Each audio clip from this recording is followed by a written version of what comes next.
Answer পরামানিকের মনোনয়নের দাবিতে হাজার হাজার মানুষ আজকে কাফনের কাপড় বেঁধে আমরা মিছিল করছি।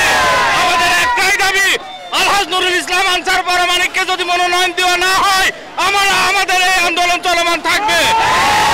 কেন্দ্রীয় কমিটির কাছে অনুরোধ করব, আপনারা প্রাথমিকভাবে একটা মনোনয়ন দিয়েছেন, অতি বিলম্ব কোনো কালক্ষেপণ না করে আপনারা দ্রুত সময়ের মধ্যে এই মনোনয়ন পরিবর্তন করে মনোনয়ন দিতে হবে, তা না হলে এই সিটটা আমরা হারাবো।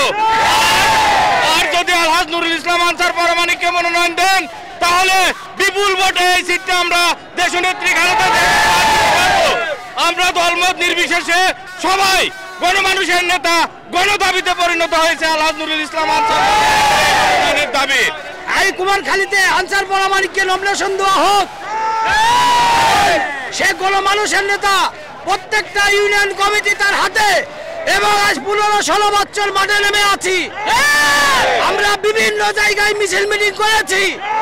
আমরা তাই আমাদের দাবি আনসার পরামানিককে এই নমিনেশন দিতে হবে, তাহলে আমরা এই মাঠ থেকে সর্বনাশ হবে। আমরা কাফনের কাপড় মাথায় বেঁধে মাঠে নেমেছি।